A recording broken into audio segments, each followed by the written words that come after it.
నేను ప్రమాణ స్వీకారం చేస్తా, అదే రోజు 2 లక్షల రుణమాఫీ ఏకకాలంలో చేస్తాను అన్నడా లేదా? ఒకసారి ఆ వీడియో చూపించండి.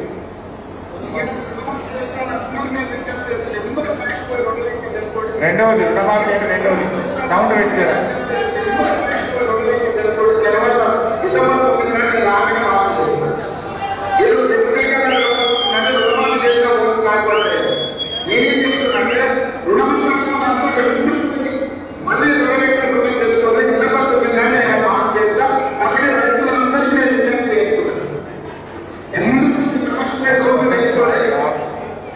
ఏమన్నాడు? డిసెంబర్ 9 నాడు 2 లక్షల రుణమాఫీ చేస్తానన్నాడా లేదా? ఇంకొకటి చూద్దాం. ముసలోళ్ళ పెన్షన్, ఇది 10వ బాబు. ముసలోళ్ళ పెన్షన్కి ఏం చెప్పిండు? ఆగా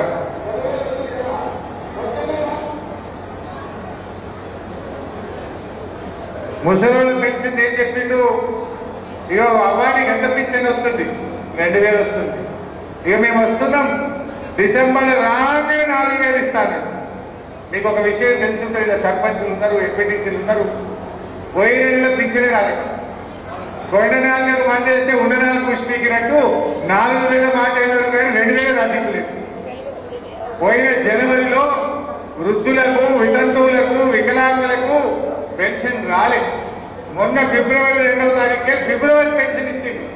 అంటే మధ్యలో ఒక నెల పెన్షన్ ఎగరగొట్టింది. ఈ ముచ్చట మీ ఊర్లలో పోయి వృద్ధులతో, వితంతువులతో, బీడీ కార్మికులతో, మా నేత గీత కార్మికులతో మీరు చర్చ పెట్టాలన్నా వద్దా? వాళ్ళు చెప్పిందేమో 4000, ఇచ్చే 2000 కూడా ఎగబెట్టింది. ఎట్లా చెప్పిండు ఒకసారి? 2000 వస్తుంది కదా, వచ్చే నెల మీకు 4000 ఖాతాలో వస్తాయి. వచ్చే నెల డిసెంబర్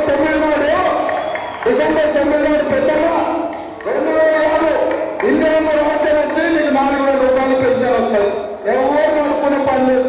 ఇంతకుముందే సీన్ చెప్పింది, మనోడు వచ్చి నీ కాళ్ళు పెట్రోల్కు 500 విజయవాడ నడిచి కాళ్ళు పెడితే నీ మనోడు వచ్చి నీ కాళ్ళు పెట్టుకుంటాడు. ఎందుకంటే ఆయన పెట్రోల్ మంది ఇంత పెట్రోల్ కావాలంటే 500 1000 అడుక్కోవాలి. అందుకే పేదల కోసం కొడుకు మీదనో, కోడల మీదనో, బిడ్డ మీదనో, అల్లుడి మీదనో ఆధారపడకుండా మందు పోలీసు కొనుక్కోవాలనుకున్నా మనవాడికి చాక్లెట్ మడియాలన్నా ప్రతి నెల 4000 రూపాయలు మీ ఖాతాలో వేసే బాధ్యత సోనియమ్మ తీసుకుంది. కాళ్ళు వద్దుతారా, కాళ్ళు చూస్తారా? ఉన్న 2 పన్నెండే కదా అక్కడ ఇప్పుడు ఉన్న 2 పోయినాయి కదా. అంటే ఇప్పుడు ఎంత అబద్ధాలు మాట్లాడతారు. ఇగో ఇటువంటి బట్టే భాష మాటలు చెప్పి వాళ్ళ అధికారంలోకి వచ్చింది. అట్లే రైతు బంధు, ఆ రోజు నేను ఇదే పాలకుర్తికి వచ్చి ఎన్నికల కమిషన్ అనుమతి వచ్చింది, రేపు పొద్దున మీ ఫోన్లన్నీ టింగు టింగున మౌతాయి, మీ బ్యాంకుల్లో పైసలు పడ్డాయని చెప్పినాం మనం.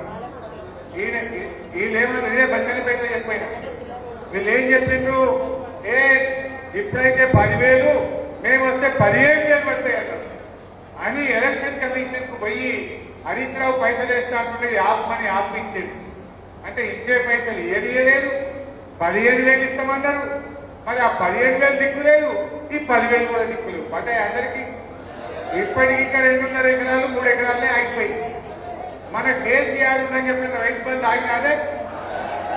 మీకు ఒక విషయం గుర్తు చేస్తా. ఒకసారి కరోనా వచ్చింది, 2 ఏళ్ళు వచ్చింది వరుసగా. కరోనా మనకి ఏప్రిల్ నెలలో వచ్చింది, మార్చ్ ఏప్రిల్ నెలలో వచ్చింది.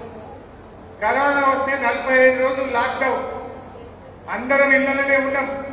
రిజిస్ట్రేషన్లు బంధు, బండ్లు కొనుడు బంధు, గవర్నమెంట్కి ఆమ్దాని నెల్లు రూపాయి లేదు.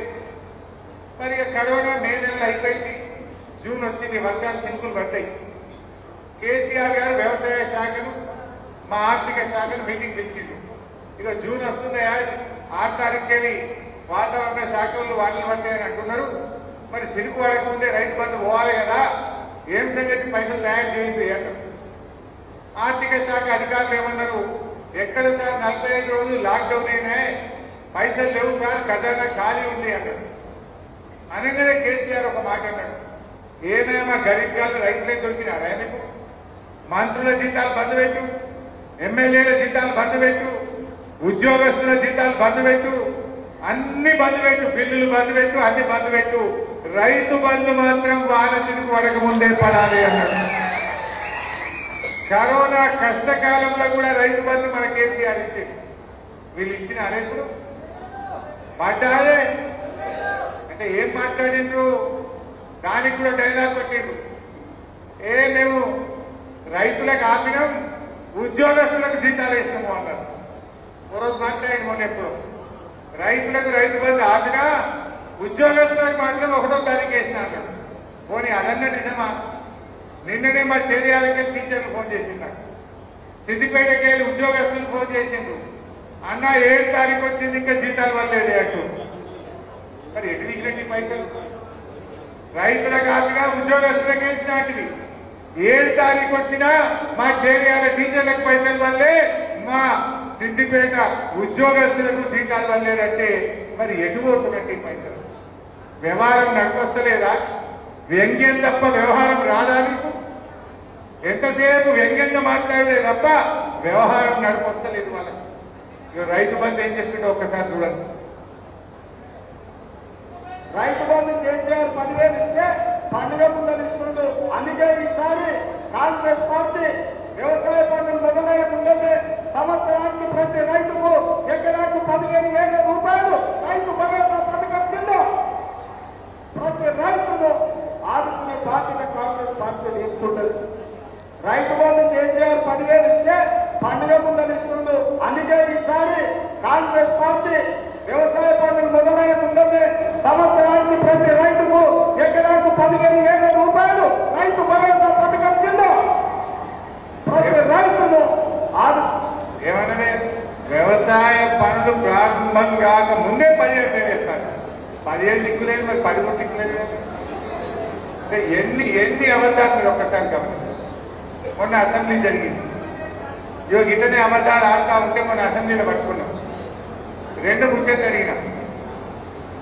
గతంలో మన కేసీఆర్ గారు బ్రహ్మాండంగా కాంతానపల్లి కట్టిండు, దేవాలయ పనులు పూర్తి చేసిండు, మల్లన్న సాగర్ కట్టిండు, కొండపోచమ్మ సాగర్ కట్టిండు, రంగనాయక సాగర్ కట్టిండు, సెక్రటరియట్ కట్టిండు, 125 అడుగుల అంబేద్కర్ స్టాచ్యూ కట్టించిండు, ప్రగతి భవన్ కూడా కట్టిండు. ప్రగతి భవన్ లో అయితే ఏం అబద్ధాలు ఆడినప్పుడు ప్రగతి భవన్ లో 150 బెడ్రూమ్లు ఉన్నాయట, స్విమ్మింగ్ పూల్ ఉన్నదట, బంగారం బాత్రూమ్లు ఉన్నాయనిగా ప్రజలకు అబద్ధాలు మాట్లాడి మన మీద బుద్ధ జల్లే ప్రయత్నం చేసింది. మొన్న ఎవరుంటున్నా పార్టీ విక్రమార్క ఉప ముఖ్యమంత్రి ఉంటుంది. మొన్న అసెంబ్లీ చాలా అంటే పట్టుకున్నాం. అయ్యా బట్టి విక్రమార్క గారు ఇప్పుడు నువ్వే ఉంటున్నావు కదా ప్రగతి భవన్ లా, ఎందుకంటే మీరు అపోజిషన్ లో ఉన్నప్పుడు 150 బాత్రూమ్లు అన్నావు, బెడ్రూమ్లు అన్నావు, ఏమేమో మాట్లాడారు. ఇప్పుడు చెప్పవే నేను అసెంబ్లీలో అడుగుతున్నా ఎన్ని రూములు ఉన్నాయో, అది ఏమున్నాయో లేచి చెప్పుకోవాలని అడిగినా. తలకాయ తీసుకెళ్ళి లేస్తే కొట్టు, మాట్లాడితే కొట్టు, మరి ఉంటే చెప్పాలి కదా. అన్ని జూటా మాట. అట్లే నిరుద్యోగ వృత్తి గురించి అడిగాను. అయ్యా నిరుద్యోగ వృత్తి ఇస్తామన్నారు 4,000 రూపాయలు, మరి ఆ నిరుద్యోగ వృత్తి ఎప్పటి నుంచి ఇస్తారు అని అడిగిన. ఏమన్నాడు ఒక్కసారి చూడు. నిరుద్యోగ వృత్తి ఎప్పుడు ఇస్తామని అడుగుతున్నారు వృత్తులు. నిరుద్యోగ వృత్తి ఎప్పుడు ఇస్తామని అడుగుతున్నారు వృత్తులు. నిరుద్యోగ వృత్తి 6 గ్యారెంటీలో కానీ నేను దీంట్లో కానీ అప్పుడు మేము ఉద్యోగాలు ఇస్తామని చెప్తాను. మీరు ఎలక్షన్ కావాలంటే ఉద్యోగం ఇస్తే మాట్లాడండి. కాంగ్రెస్ పార్టీ ఫస్ట్ డిక్లరేషన్ ఉద్యోగాల కోసం ప్రయత్నం చేసి ఉద్యోగ ఉపాధి దొరకక నిరాశ చెందుతున్న నిరుద్యోగ యువకులకు ప్రతి నెల 4,000 రూపాయల నిరుద్యోగ వృత్తిని ఇచ్చి నిరుద్యోగ యువకులను కాంగ్రెస్ పార్టీ ఆదుకుంటుంది. నిరుద్యోగ వృత్తి ఎప్పుడు ఇస్తామని అడుగుతున్నారు వృత్తులు. మేము నిరుద్యోగ వృత్తి 6 గ్యారెంటీల్లో కానీ నేను దీంట్లో కానీ అప్పుడు మేము ఉద్యోగాలు ఇస్తామని చెప్పాను. మీరు ఎలక్షన్ కావాలంటే ఉద్యోగం ఇస్తే మాట్లాడండి. Congress party first Priyanka car కూడా చెప్పింది చూసింది కదా. అసెంబ్లీ సాక్షిగానే నిరుద్యోగ వృత్తి మేము ఇస్తామని చెప్పలే. ఇంతకంటే అబద్ధాలు ఉంటాయా? రేపు జనం ఒప్పుకుంటారా? అంటే ఇవన్నీ కూడా 6 గ్యారెంటీల అమలు విషయంలో ఇప్పుడు మేము అడిగినామనుకో ఏమంటారు, అదే తొందరపడతారేమీ మీరు ఇప్పుడే అడుగుతారా అంటారు. మనం తొందర పెట్టలేదు. మీరు చెప్పింది డిసెంబర్, రైతులు ఉంటారు మన ప్రాంతంలో, మీరు రైతులకు చెప్పాలి. 3 మోసాలు చేసిండ్రు రైతులకు. 3 వాళ్ళు ఏం చెప్పిండ్రు? డిసెంబర్ 9వ తేదీ రాగానే 2 లక్షల రుణమాఫీ అన్నారు. మేము రాగానే 15,000 రూపాయల రైతు బంధు అన్నారు, మోసం చేసింది. మేము రాగానే మీరు వడ్లమ్ముడు ఆపుకోండి, 500 బోనస్ ఇచ్చి వడ్లు కొట్టమన్నారా లేదా? 3 మోసాలకు అది వడ్లు కొందరా? కొనలే. రుణమాఫీ చేసిండ్రా? చెయ్యలే. 3వది రైతు బంధు వేసిండ్రా? వెయ్యలే. 4వ మోసం 24 గంటల కరెంట్ ఇస్తామన్నారు. ఒక ఆయన మెదక్లో ఎమ్మెల్యే ఉన్నాడు, 24 కాదు, అవసరమైతే రోజుకు 48 గంటల కరెంట్ ఇస్తాను. ఇక పుణ్యాత్ముడు. మరి ఇవాళ ఊళ్ళలో పోయి మీ ఊళ్ళలో మీరు అంతా రైతులే. వస్తున్న అదే 24 గంటలు. పొద్దున్నాక పొద్దుగాల 2 గంటలు పోతుంది, పొద్దుకి 6 గంటలు పోతుంది, మధ్యలో అర్ధగంట పోతున్నారు. రోజుకు 14 గంటలు 15 గంటల కరెంటు కూడా వస్తలేదు. అంటే రైతుల విషయంలో కాంగ్రెస్ పార్టీ 2 నెలల్లోనే 4 మోసాలు చేసింది రైతులకు. 24 గంటల కరెంటులో మోసం, రైతు బంధులో మోసం, వడ్లకు బోనస్ లో మోసం, 2 లక్షల రుణమాఫీలో మోసం. ఈ విషయాలను మీరు దయచేసి రైతుల్లో గ్రామాల్లో చర్చ పెట్టాలని చెప్పి నేను మీ అందరినీ కూడా ఈ సందర్భంగా కోరుతా ఉన్నాను. అయితే రేవంత్ రెడ్డి గారు మీరే చూశారు, ఏమన్నాడు? నేను 9వ తారీఖు నాడు ప్రమాణ స్వీకారం చేస్తా, అది సోనియా గాంధీ పుట్టినరోజు, ఆ రోజే 2 లక్షలు మాఫీ చేస్తాను. పాపం ఆయనకు ఏమనిపించిందో ఏమో, 9వ తారీఖు అయితే లేట్ అయితే అనుకున్నాడు. 2 రోజుల ముందు 7వ తారీఖే ప్రమాణ స్వీకారం చేశాడు. ప్రమాణ స్వీకారానికి మాత్రం తొందరపడ్డాడు. మరి హామీల అమలు విషయంలో మాత్రం ఎగవేత దాటవేత. ప్రమాణ స్వీకారం 2 రోజులు ముంగటికి చేసి హామీలు అమలు చేయబోయాలంటే దాటవేయబట్టి ఇదెక్కడి అయినా 60 రోజులు అయిపోయింది. ఇక మిగిలింది 40 రోజులు. ఈ 40 రోజులు కూడా ఉంటారా? 10 రోజులు 15 రోజులు అయితే ఎలక్షన్ కోడ్ వస్తుంది, పార్లమెంట్ ఎన్నికల కోడ్ వస్తుంది. రేపు ఏమంటాడు? అయ్యో కోడ్ వచ్చింది కదా, ఇప్పుడేం కోడ్ లేదు. నిజంగా నీకు 100 రోజులు అమలు చేసేది ఉంటే, నీకు చిత్తశుద్ధి ఉంటే, నీ హామీల మీద నిజాయితీ ఉంటే ఇప్పుడే జీవోలు ఇయ్యి, ఇప్పుడే నిర్ణయం తీసుకో. రేపు వడ్లు వస్తాయి యాసంగి పంటకు, ఆ వడ్లకు ఖచ్చితంగా 500 బోనస్ ఇచ్చి వడ్లు కొట్టమే నీ పార్లమెంట్ లో నీకు ఓట్లు వేస్తారు, లేకపోతే నీ కాంగ్రెస్ పార్టీకి కోత పెడతారు.